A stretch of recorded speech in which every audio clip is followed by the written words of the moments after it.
Саламатсыңарбы урматтуу студенттер. Биз бүгүн биология предметинен аралыктан сабак өтөбүз.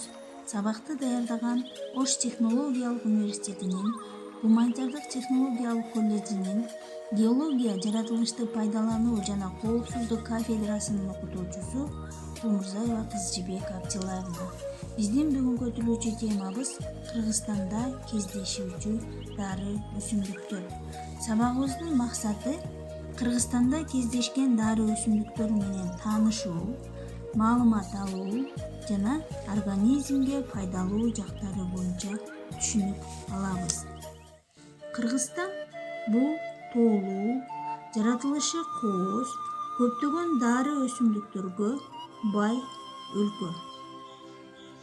Элдик медицинада дары өсүмдүктөр негизги мааниге ээ. Ден соолугу үчүн кам көргөн адамдар пайдаланып келүүдө. Аны кантип пайдаланышкан? Өсүмдүктөрдү жыйнап, күн тийбеген жерге кургатып, чай катары демдеп ичишкен. Мына ошолордун ичинен мен силерге аз да болсо маалымат берейин. Бака жалбырак. Бул өсүмдүк Кыргызстандын бардык аймактарында өсөт. Арыктын четтеринде, бактарда, тоолуу унундуу жерде өскөн бир жылдык өсүмдүк. Ал жалбырак көбүргөн, тырнак оорусундагы ириңди, грибок ооруларын жуктулат. Бака жалбырактын жалбырагын кан токтотуучу каражат катары колдонсок болот.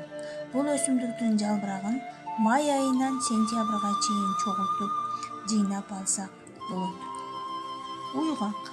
Бул өсүмдүк Кыргызстандын бардык аймактарында кездешкен бир жылдык өсүмдүк. Жаш баланын оозу ооруганда уйгактын гүлүн күйгүзүп, күйгөндөн кийинки калдыгын пайдаланышкан. Сентябрь айында бышып, бүрө кызыл болуп кургайт. Аны сыдырып алып, кайнатып, кызыл жана ысык бойдон ичи өткөн адамга бергенде жардамы өтө чоң. Акым-кукум бир жылдык өсүмдүк. Кыргызстанда 42 туру бар. Апрель-май айлары гүлдөйт. Тамырынан жана жалбырагынан жыйналган тундурмасы кант диабети, бөйрөк оорусу, денедеги жараларга жардам берет. Анын жалбырагындагы сүтүн маска катары колдонсок болот. Беттеги тактарды, сепкилдерди жок кылат. Тамырын жыйнап, кургатып алып, чай катары демдеп ичсек болот. Карагат. Бул тоолуу жерде өскөн жапайы бадам өсүмдүк. Көбүнчө тамыры, жалбырагы, мөмөсү дарылык касиетке ээ. Кургатылган жалбырак тундурмасы бөйрөк, боор, өзгөчө өттүн таш оорусуна кеңири колдонулат. Мөмөсүн терип алып, кыям жасап, сасык тумоо болгон адамга берсек болот.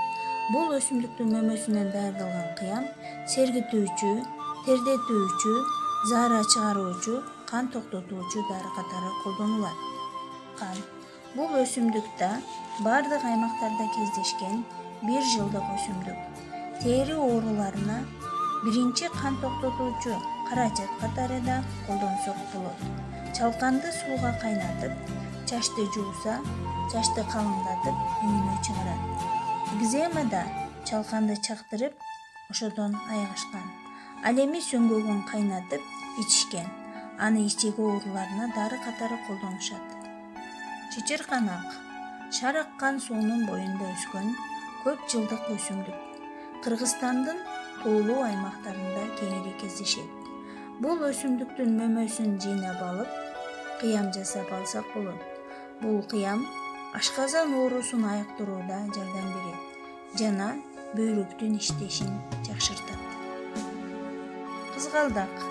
Бийиктиги 10-60 сантиметрге жеткен бир жылдык өсүмдүк.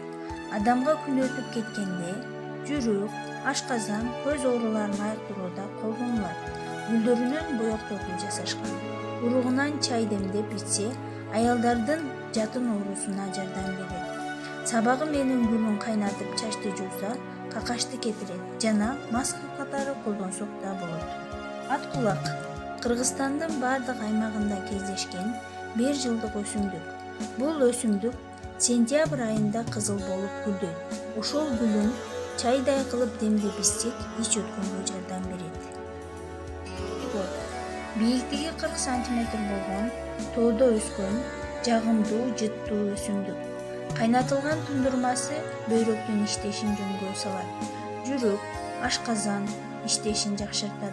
Ошондой эле адам эстен танганда жыттатып, эсине келтиришкен.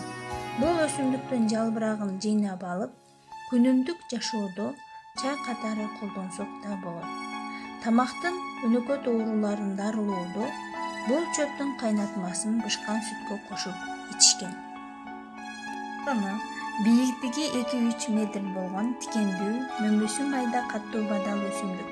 Мөмөсү жейилет. Жүрөк, ичеги карын ооруганда, бөйрөк сизгенгенде, жөтөлгөндө жана безгек болгондо ден соолукка колдонушкан. Долононун мөмөсүн жана жалбырагын кайнатып, тундурмасын заараны тез бөлүп чыгуусу үчүн колдонушкан. Мөмөсүн күзүндө толук бышып жетилген убакта жыйнап алсак болот. Мына балдар, Кыргызстанда кездешүүчү дары өсүмдүктөр жөнүндө аз да болсо маалымат алдыңар деген ойдомун. Бул маалыматтар силер үчүн кызыктуу жана пайдалуу болсо керек.